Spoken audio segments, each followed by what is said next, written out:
Mon père n'était plus en capacité de nous scolariser, de nous nourrir. C'est comme ça que j'ai été... Vous étiez dans quelle classe? J'étais en classe de CM2, donc c'était très difficile à l'époque. Lui qui avait suffisamment de moyens, on allait à l'école même en voiture, etc. Donc on n'avait plus l'argent pour manger. Et c'est comme ça que j'ai dû être placé en ville chez un tuteur. Et j'ai dû reprendre les études après l'année blanche. Et là, beaucoup de difficultés encore. Je n'avais plus le petit déjeuner, comme on le dit, 50 francs pour manger. Ah oui, c'était pas facile. Et c'est comme ça que j'ai dû prendre des cours de soutien scolaire. Donc déjà dès la 6e. Voilà, dès le CM2. Dès le CM2, De 3 ans, j'avais près de 3000 élèves. Donc à partir du CM2, vous êtes resté 3 ans à faire ça? Voilà, en fait, j'allais à l'école et parallèlement, en fait, j'avais des activités parce que ça se faisait les samedis et les mercredis soirs. D'accord. Et donc, je faisais les activités d'encadrement et je poursuivais mon cursus scolaire. Et donc, ça a évolué comme ça. Et j'avais observé aussi que beaucoup d'enfants qui travaillaient bien dans nos soutiens scolaires réussissaient aussi aux examens, mais l'année suivante, étaient obligés de reprendre le CM2 parce qu'ils n'avaient pas assez d'argent pour aller dans les collèges privés qui étaient trop chers. Et donc, c'est comme ça que j'ai eu l'idée de monter une école dont le coût serait très accessible. Très bas, oui. Mais je n'avais pas d'argent pour et autant donc toutes les autorisations pour créer une école. Donc c'est comme ça que j'ai appris qu'un de mes anciens professeurs, lui, il avait initié une école et qui n'avait pas marché parce que le coût de la scolarité était trop cher.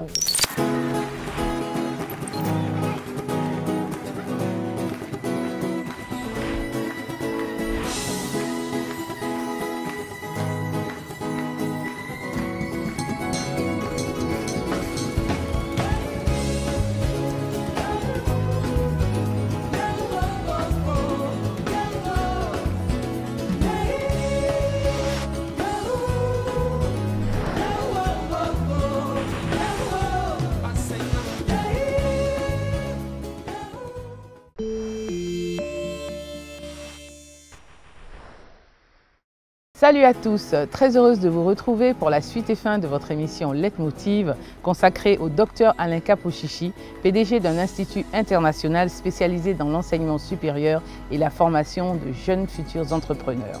Dr Alain Kapouchichi, bonsoir. Bonsoir. Alors je suis sûre que nos téléspectateurs trépignent d'impatience de connaître la suite de votre histoire. Nous le disions dans la première partie de notre émission, vous vous lancez très tôt dans l'entrepreneuriat, dès l'âge de 20 ans. Aujourd'hui, vous êtes reconnu comme étant un modèle de réussite et vous partagez votre expérience dans différents ouvrages, dont celui-ci, qui a particulièrement retenu notre attention. Réussir à 25 ans, un exemple africain. Pour vous, s'il devrait avoir un secret de réussite, ce serait lequel? La remise en cause permanente. Le fait de ne jamais se satisfaire de ce qu'on a fait. Être dans une position d'amélioration continue, de s'améliorer continuellement. Parce que les gens que vous avez en face de vous ont de nouvelles attentes, des besoins. Leurs besoins évoluent et le chef d'entreprise doit être à l'écoute de ces besoins-là. Et il doit se connaître aussi dans ses forces et dans ses faiblesses pour savoir qu'est-ce qu'il a de bon, qu'est-ce qu'il peut améliorer et finalement travailler pour être au service de lui-même et de sa communauté. Oui, tout à fait, bien sûr, parce qu'il y a tellement d'évolutions qu'il faut effectivement être en permanence en temps de s'adapter. Alors, on remarque aussi, docteur, qu'au-delà de votre amour pour la formation, vous êtes aussi un passionné de nouvelles technologies. Un passage de ce livre nous parle du bus de l'Internet que vous créez au début des années 2000 afin de résoudre un problème logistique au sein de votre groupe. Comment vous est venue cette idée révolutionnaire déjà à cette époque?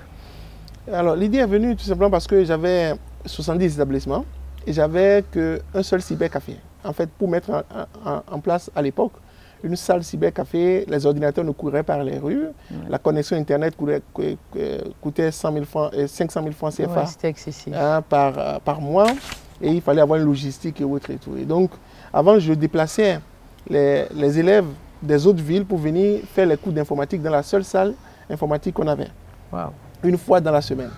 Et donc, j'étais allé justement en France pour aller acheter un bus pour pouvoir faire ces déplacements. Voilà, et c'est comme ça que... C'est-à-dire créer le cyber dans le bus, en fait, non? L'idée d'abord n'était pas le cyber, l'idée était de déplacer les élèves des autres écoles pour les déplacer les ramener dans le cyber que vous avez dans le cyber que j'avais.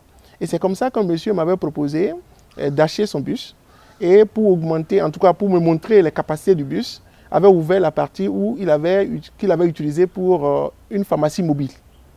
Donc ça a tiqué dans ma tête, donc une pharmacie qui se déplace. Donc finalement le problème que j'avais quand ils ont aussi la pharmacie se déplace, voilà, donc le cyber donc peut se déplacer. Oui, tout à fait. Donc c'est pas analogie. Et après je me suis rendu compte que c'était une technique en fait d'innovation, l'analogie, le fait donc de prendre une image et de la transposer. Et donc c'est comme ça que j'ai créé le bus de l'Internet pour la première fois dans le monde. Avoir initié donc un bus mobile avec des ordinateurs à l'intérieur, une connexion Internet et qui se déplace de village en village pour montrer, pour apporter l'informatique.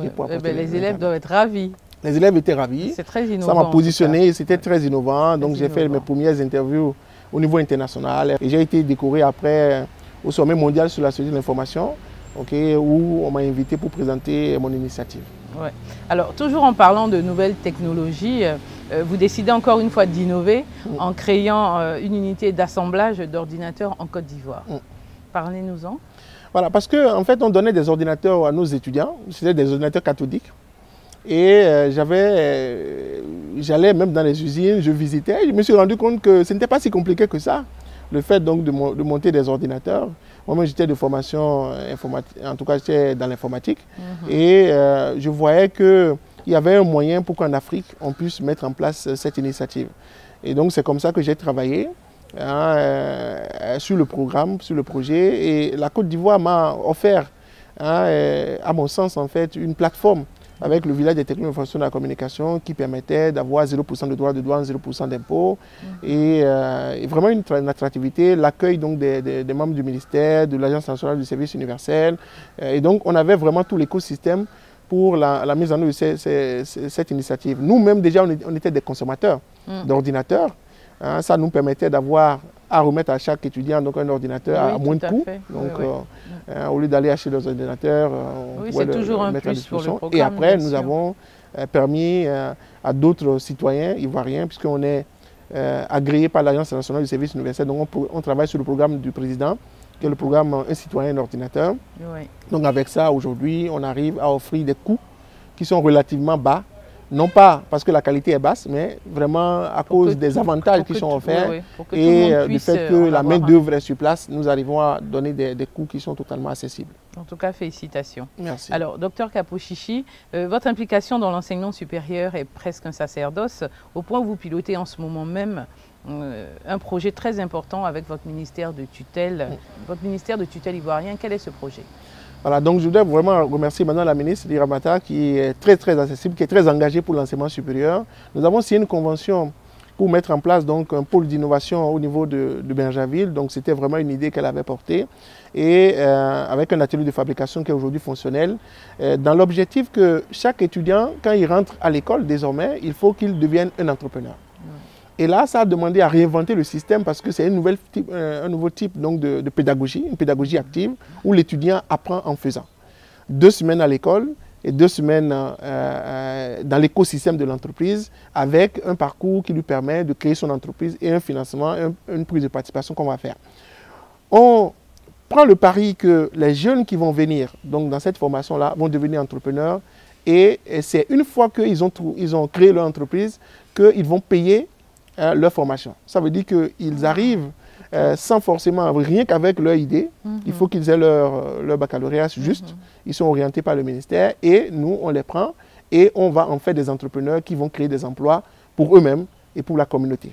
Oui, c'est vraiment très bien parce que c'est vrai qu'aujourd'hui, il n'y a plus de travail, c'est saturé. Voilà. Et c'est bien de former des entrepreneurs justement. Ils n'osent pas se lancer parce que aussi faute de moyens. Voilà, on parle beaucoup de moyens, mais vous savez, le problème de moyens va toujours se poser. Partout dans le monde, en fait, il y a des problèmes de moyens. Et justement, c'est lorsqu'il y a un problème que l'entrepreneur a une opportunité. S'il n'y a pas de besoin, il n'y a pas d'opportunité. Et il y a beaucoup de modèles en fait d'entrepreneuriat où vous pouvez commencer sans rien. Tout au moins commencer pour évoluer progressivement, avec un minimum. Et aujourd'hui, ce qu'on observe, c'est que les jeunes, ils ont de l'argent, mais ça sert pour aller en boîte. Ils ont de l'argent, mais ça sert pour acheter le meilleur portable donc, du marché. Et alors que ça fait autant d'opportunités, autant de possibilités qu'ils ont. Et donc, le but de cette formation, c'est justement donc de leur permettre de faire un aller-retour entre leur passion, parce qu'il faut être passionné quand même pour entreprendre, d'aimer. Et donc, nous allons partir de leur passion, les accompagner avec tout un ensemble d'outils, d'organismes aussi qui sont partenaires de ce programme pour pouvoir faire d'eux des entrepreneurs utiles pour leur communauté. Au regard de la progression de votre groupe, quelle a été votre stratégie pour donner la meilleure formation à vos étudiants? Être à l'écoute des étudiants, de l'écosystème de la formation, de voir aussi quelles sont les perspectives qui sont offertes par l'évolution de la technologie, de la réglementation. Et je pense que c'est important parce qu'aujourd'hui, je crois beaucoup à la co-construction, la co-création. Et cela veut dire qu'on ne peut pas avoir une idée seule, on doit profiter de l'intelligence collective. Et le fait d'écouter les étudiants, ce qu'ils auraient souhaité avoir, aujourd'hui ils ont accès à beaucoup de choses, ils sont capables de propositions. Tout à fait. Et on arrive à co-construire avec eux. Et je crois que le groupe s'est étendu et s'efforce de répondre chaque jour à leurs besoins. Alors, combien de personnes vous employez aujourd'hui dans votre groupe? Voilà, donc le groupe aujourd'hui, effectivement, donc, est dans plusieurs pays. Nous avons plusieurs secteurs d'activité, aussi bien le domaine du conseil, la formation, l'unité d'assemblage, et donc environ 1000 personnes. Ah, quand même. Et c'est pas trop difficile, la gestion des hommes? Oui, c'est difficile si on n'a pas d'outils de gestion. On n'a pas de personnes aussi bien accompagnées et bien formées. Et c'est pourquoi tous ceux qui travaillent, je peux dire que les 98% des personnes qui travaillent sont des personnes qui ont été formées.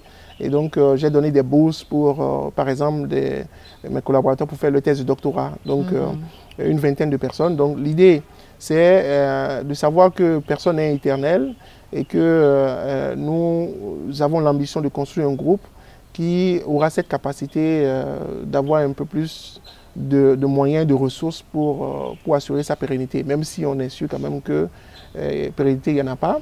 Au moins durer, au moins répondre aux besoins de façon un peu plus durable. Tout à fait.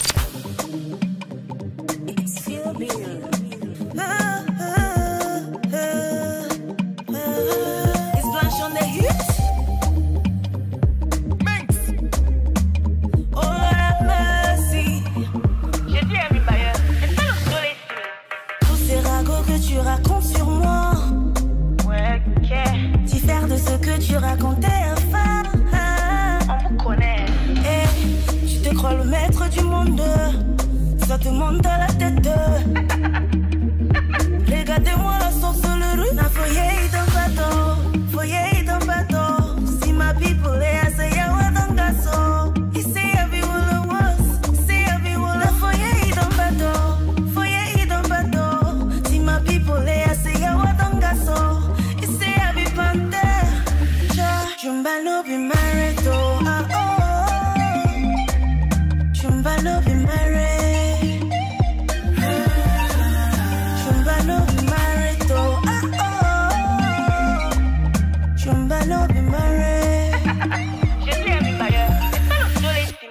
Bailey, sache que c'était bon pour moi. Tu n'auras plus jamais un gars comme moi. Je pensais que j'avais trouvé l'âme sœur qui me tiendra le bras. Pourtant avec moi toi tu faisais le cinéma. J'avais décidé de t'aimer sans trembler. Malgré qu'à ton sujet les gens m'avaient tant parlé. Ça c'est le comble. Ça veut dire que si je n'étais pas Ming, on ne devait jamais être ensemble. Wallo was le faiseur. Tu étais là, tu m'embrouillais tout le temps. Tu disais m'aimer pour ma personne, alors que sur ma tête tu avais déjà toi tes plans. Tu t'attendais à quoi avec ces attitudes de rombier? Tu parles de sortir. Alors c'est vrai qu'aujourd'hui vous faites la fierté des jeunes Africains, mais quand vous étiez très jeune, avez-vous des modèles à qui vous vouliez ressembler? Je dis que j'aurais beau vouloir ressembler à Nelson Mandela, je n'aurais jamais la chance de vivre en Afrique du Sud, de faire la prison pendant 27 ans. Chaque histoire est unique. C'est clair, oui. Mais très tôt quand même, j'étais initié par mon père. C'est quelqu'un qui a eu beaucoup d'importance dans ma vie personnelle. Il n'a jamais été à l'école, mais c'était un leader, c'était un entrepreneur. Et je dis aux étudiants, je dis aux personnes de regarder autour de soi. Il y a souvent des modèles. Oui, c'est de là qu'est parti votre goût pour l'entrepreneuriat. Mon goût pour l'entrepreneuriat, le fait qu'il faisait faire. Il aimait ce qu'il faisait, il avait de la passion. Et c'est ça aujourd'hui qui manque un peu aux jeunes. La passion, ça c'est vrai. La passion. Et comment aussi on peut partir de sa passion pour entreprendre et s'améliorer. Oui, mais là aussi, je pense que les parents jouent aussi un grand rôle dans l'évolution de ces jeunes élèves parce que souvent, aujourd'hui, nous sommes à un stade où les parents veulent des métiers pour leurs enfants où ils gagnent beaucoup d'argent. Mais ce n'est pas forcément ça. Il faut d'abord parler avec son enfant, savoir qu'est-ce qu'il a envie de faire. Parce que si on fait quelque chose où il n'y a pas de passion, comme vous dites, on ne peut pas arriver. Et c'est pourquoi il faut réinventer l'école. Il faut que l'enseignement aussi soit réinventé. Le modèle dans lequel on se retrouve aujourd'hui, c'est qu'il y a des formations et puis on va dire à l'étudiant, aller dans tel ou tel métier. Et le parent même impose parfois son métier à son enfant. Il faut toujours partir de ce que l'enfant a envie de faire. Parce que je peux gagner de l'argent, mais si je n'aime pas ce que je fais, je serai malheureux tout en ayant de l'argent. Tout à fait. Et donc, partir de la passion, c'est important. Et maintenant, pourquoi l'enseignement doit être réinventé? C'est qu'on forme dans un système de formation où le prof, il parle tout le temps et l'enfant ne contribue pas. Et on fait un cours magistral et des études ont montré que lorsque vous suivez un cours dans une classe et dans les 100% de nos écoles en Afrique, c'est ce que nous faisons, c'est que le prof vient, c'est lui qui est le plus intelligent, il parle pendant 3 heures et 24 heures après, il n'y a pas vraiment de communication. L'enfant ne retient que 5% de tout ce qu'il a appris à l'école. Et là, des études l'ont montré. Et ce n'est qu'en mettant l'étudiant en situation où il fait par lui-même, il va sur le terrain, il travaille sur le terrain, il s'enseigne par lui-même avec une pédagogie par les pairs qu'on monte à 90% de taux de mémorisation. Et il apprend plus vite. Et voilà, on est dans une logique de pédagogie active. Et c'est pourquoi l'école, il faut la réinventer. Et je crois qu'avec le modèle qu'on est en train de mettre en place, nous allons amorcer vers ça. Et après évangéliser les écoles. Et puis ça donnera plus de dynamisme justement à l'enseignement. Parce qu'aujourd'hui, il y a même des élèves qui s'endorment dans les classes tellement c'est plat. Et on ne les prépare pas à résoudre des problèmes dans leur communauté. C'est-à-dire que le fait de faire une pédagogie active, c'est que l'enfant, il est ici, vous savez, nous sommes par exemple en train de peut-être de faire un cours de communication, on va l'envoyer sur le terrain, faire des choses et il revient faire la restitution. Et c'est comme ça qu'on va régler les problèmes dans l'agriculture, c'est comme ça qu'on va régler les problèmes de moins. On peut être informaticien ou bien être comptable, et on vient par son métier, mais on peut résoudre des problèmes en étant sur le terrain. Et donc l'école aura en fait un dialogue permanent avec l'écosystème, avec la communauté et résoudre les problèmes de la communauté. Ce n'est que par ce moyen-là qu'on va cesser vous savez, moi quand je vais à chaque fois dans mon village, je trouve les mêmes pousse-pousse que mes parents avaient 50 ans. Et il y a des enfants ça n'évolue pas, ça n'évolue pas. Alors qu'on peut mettre un petit moteur pour pouvoir transporter. Et ça, c'est des choses qu'on peut faire au quotidien. Mais tant qu'on ne va pas, l'école ne va pas dire comment vous résolvez les problèmes de votre communauté, l'enfant vient, il est un petit accoré, comme on le dit chez nous, et il veut travailler dans un bureau. Alors que voilà, c'est un modèle qui ne marchera pas. Et donc, on fait le pari avec ce nouveau système donc, de pouvoir former des entrepreneurs, des futurs entrepreneurs qui soient utiles à leur communauté. En tout cas, c'est formidable ça. Alors, nous sommes presque à la fin de notre émission, Dr Kapo-Chichi. Quelles sont vos perspectives à court, moyen et long terme? Alors, c'est difficile en fait pour un passionné de savoir ce qui va se passer dans 5 ans, dans 10 ans. C'est clair. Mais ce que je sais, c'est que chaque jour, je vis comme si c'est un nouveau jour. Je vis comme si je dois être dans la remise en cause permanente. C'est vrai qu'avec ce nouveau projet, l'expansion du groupe, désormais, va être, on investit dans le projet de chaque étudiant. Et mon rêve, c'est que peut-être dans 5 ans, je sois actionnaire dans 1000 entreprises. Et donc, et par ce modèle-là, le jeune, il arrive, il n'a pas forcément d'argent, mais je fais le pari que quand je vais le former pour qu'il soit acteur de sa formation et acteur de sa communauté. Et donc, je vais l'accompagner et en faire donc un entrepreneur utile pour l'Afrique et le monde. Alors, quels conseils pouvez-vous donner à tous ces jeunes qui nous regardent et qui aimeraient justement devenir ou s'inspirer de la carrière que vous avez? Je vais leur dire que il y a 20 ans, personne ne croyait à moi. J'avais 19 ans, à peine 20, en tout cas à la veille de mes 20 ans, et même mes parents n'avaient pas cru en moi. Aujourd'hui, parce que j'ai cru en moi-même, j'ai travaillé sur mes forces et mes faiblesses, je suis arrivé, sans argent, à 0 franc. Et je suis sûr aussi qu'eux aussi, ils peuvent y arriver. Je pense que Dieu nous a créés tous avec un talent particulier, avec un don particulier. Je pense également que nous sommes appelés à entreprendre. Tout simplement parce que nous respirons. Et imaginez ici qu'on n'ait pas d'air à respirer, nous allons nous battre pour pouvoir trouver l'air quelque part. C'est la même chose. Les jeunes doivent quitter leur zone de confort. On a un parent qui a les moyens, on pense que ce serait la même chose pour toujours. Ils peuvent même décider de ne pas prendre l'argent chez leurs parents, d'économiser l'argent pour faire quelque chose. Et donc de commencer à savoir que la formation telle que nous avons aujourd'hui, et c'est dans toute l'Afrique, nous avons une population très jeune, 60% en fait ont l'âge de la population active, donc entre 15 et 59 ans, et nous arrivons à une situation où 80% des jeunes qui vont sortir de nos universités ne trouveront pas d'emploi. Et donc il faut qu'ils cessent de penser que l'emploi va venir de quelque part. Il faut qu'ils puissent se dire, je peux me prendre en charge par moi-même et j'ai tous les outils, toute la formation qu'il faut. Il faut qu'ils cessent d'accuser l'État. Oui. Il faut qu'ils cessent d'accuser leurs parents. Nous sommes tous arrivés donc sur Terre et nous pouvons être utiles à quelque chose. Prenez-vous en charge, prenons-nous en charge et nous allons y arriver, vous verrez. Tout à fait. Et comme vous dites si bien, toujours se remettre en cause. Voilà. Merci Dr Alain Kapo-Chichi d'avoir accepté notre invitation. Et encore une fois, félicitations pour votre parcours. Nous vous souhaitons tout le meilleur à venir pour la suite de votre carrière. Merci beaucoup. C'est moi qui suis très heureux. Mesdames et messieurs, ça a été un plaisir pour moi de vous entretenir. Je vous donne rendez-vous la semaine prochaine pour un nouveau numéro de Leitmotiv. Et d'ici là, n'oubliez surtout pas de nous suivre sur les réseaux sociaux. Que Dieu vous garde. La semaine prochaine, dans Leitmotiv. Je me suis dit, j'avais une destinée. Tôt ou tard, ça va arriver. À tous les coups. Juste après donc l'enterrement de ton père, comment a évolué ton travail dans cette société justement? Il faut dire que juste après l'enterrement de mon père, d'abord 3 mois, juste après l'enterrement de mon père, 3 mois après ma mère est décédée. Mon Dieu, ça a dû être un coup dur ça encore. Ça a été un coup dur, donc. Très très dur pour moi. Et il faut dire déjà au niveau du travail, je ne lâchais pas, je continuais à travailler malgré tous ces événements, je continuais à travailler. Et j'ai fini ma mission avec cette dame-là, je suis entré sur... je suis reparti au bureau et j'avais comme poste superviseur général. Donc j'étais superviseur général à l'époque déjà. C'est déjà pas mal. J'étais sur le terrain, parce que j'étais plus qualifié que ceux qui étaient là. Donc je supervisais, mais j'étais sur le terrain, j'étais en tenue tout autour. Je bossais seulement que la nuit.